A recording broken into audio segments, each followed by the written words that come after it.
ago, in November 2015, I was working in a public neonatal intensive care unit in Brazil, screening premature babies for retinal diseases.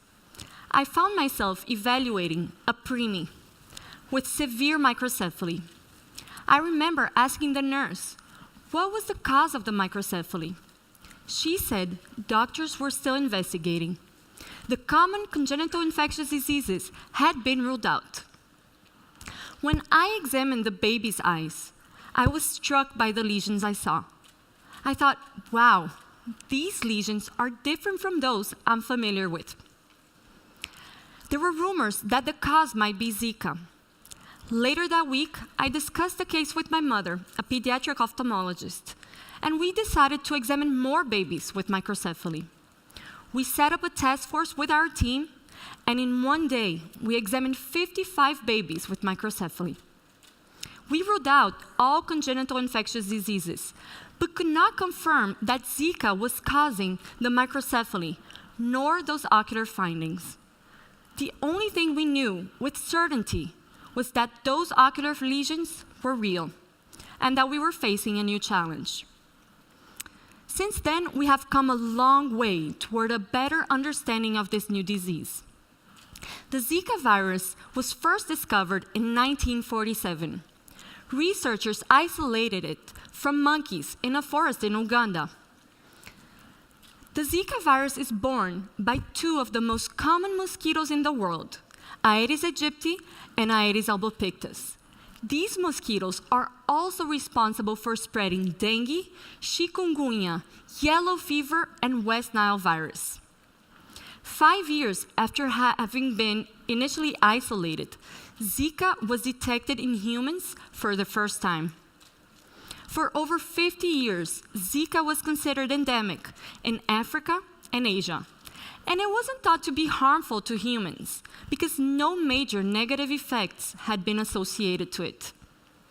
It was not until 2007 that the virus started gaining some attention. Suddenly, hundreds of dengue-like infections started popping up in the Yap Islands, which is part of the Federated States of Micronesia. Then, in 2013, another important outbreak happened in French Polynesia. This time, neurological complications were noted in adults for the first time. However, Zika did not get the attention it really needed until October of 2015. That's when the Brazilian Ministry of Health issued an alert about a high incidence of microcephaly in Brazil. It was the following month that I encountered Zika for the first time in that neonatal ICU.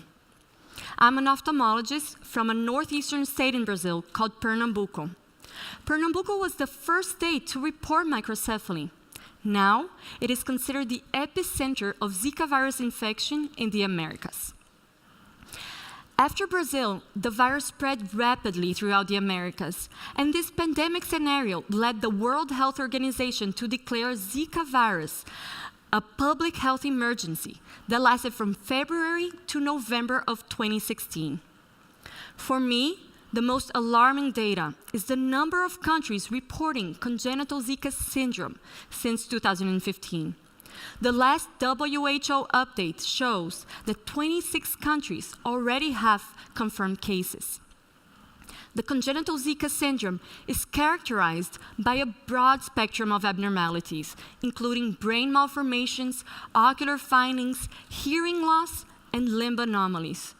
So we've gone all the way from global ignorance to global alarm. But it's not all bad news.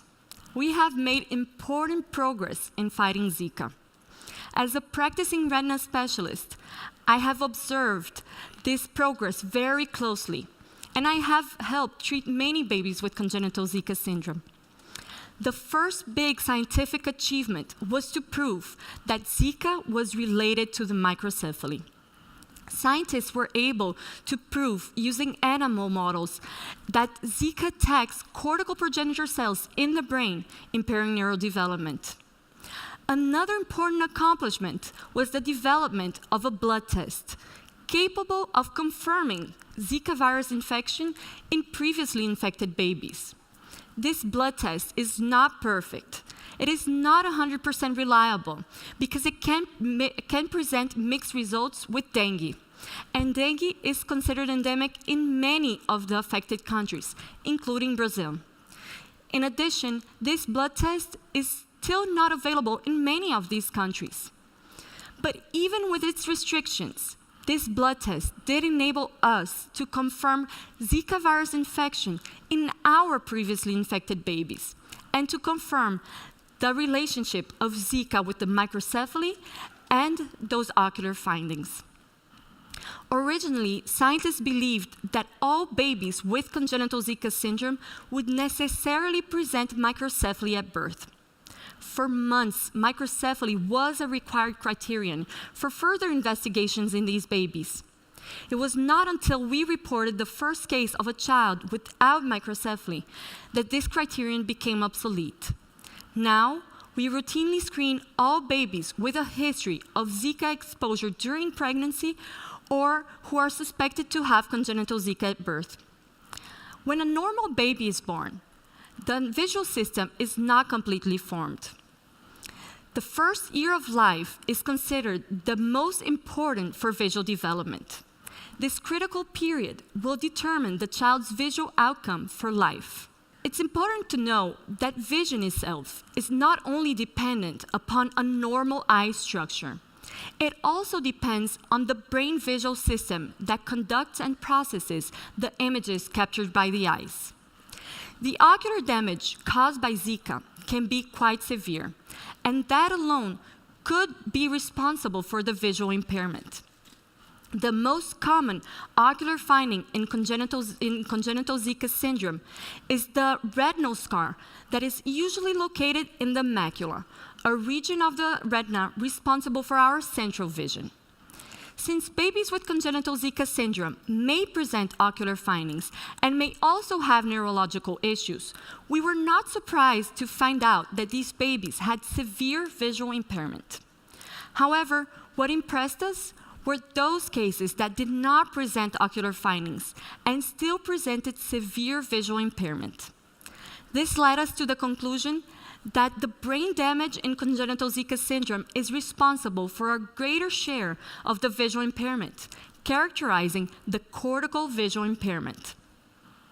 For both cases, we knew that the clock was ticking and that we had to intervene as quickly as possible to reduce the long-term effects on vision and overall development.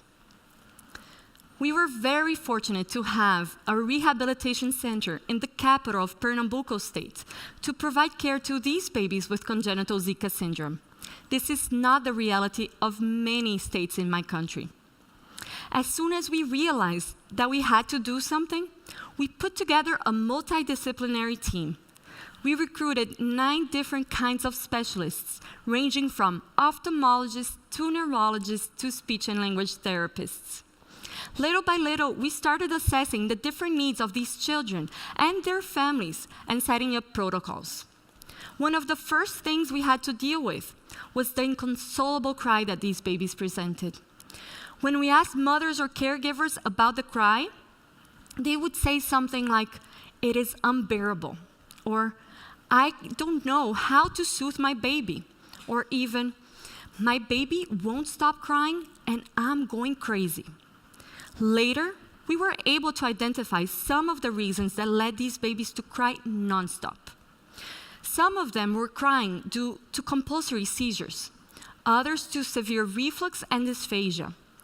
Getting these babies to stop crying with specific medications was a huge victory. We then realized that we had to work with the families, especially the mothers, empowering them in the care of their child. Sadly, many fathers abandoned their house and their families, and many mothers saw themselves having to quit their jobs to stay full-time with their child. Not surprisingly, these families, they were anxious, depressed, and sometimes felt an overwhelming sense of shame. Most new mothers can't show off their babies enough, but these mothers, they kept their babies hidden away from society. By funding a family support group, We provided families with psychological support. We helped unify and strengthen families, and we addressed the daily difficulties they face while caring for a child with congenital Zika syndrome. At the same time, we focused on addressing the child's visual, hearing, motor, and intellectual deficits. 99% of our families could not afford to buy the eyeglasses, hearing aids, orthopedic boots that so many of these children needed. The hearing aids and orthopedic boots were provided by the Brazilian government.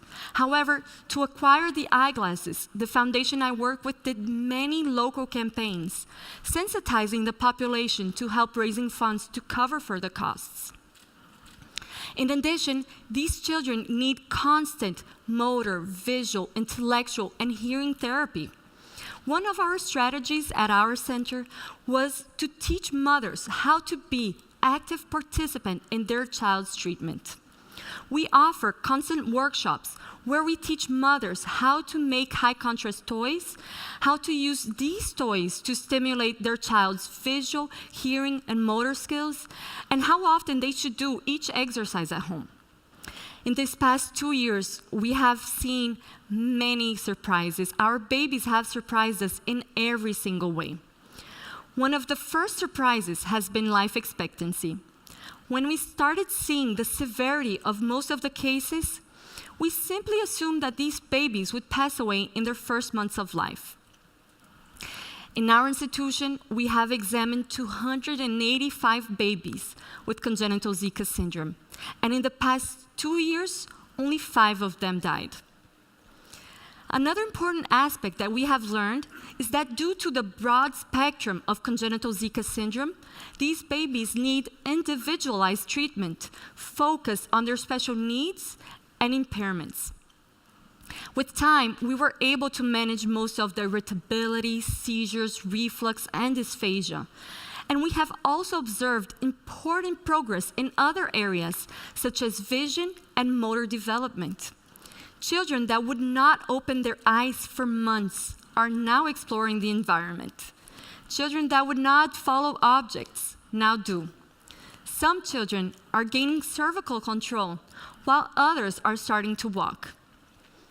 Another important achievement has been family empowerment.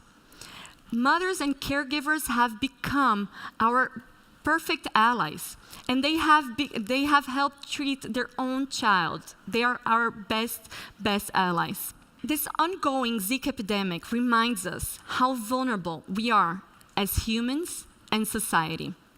However, at our institution, we have always taken a positive approach, and working with these tiny heroes has taught us many invaluable lessons. First, believe. No matter how severely impaired or affected a child is, there's always something that we can do to improve their quality of life. Second, get moving. The faster these children have access to intervention, and the sooner we begin, the better their response will be to treatment. Third, empower mothers, caregivers, and families. Despite facing so many adversities, financial, social, and emotional, they are our greatest allies in treating their child. And last, cherish each and every victory. We have learned to value every step forward, because no matter how small they may seem at the time, every small step today brings us closer to bigger success tomorrow. When the world first confronted the Zika pandemic, it looked like a nightmare, or at best, a heartbreak.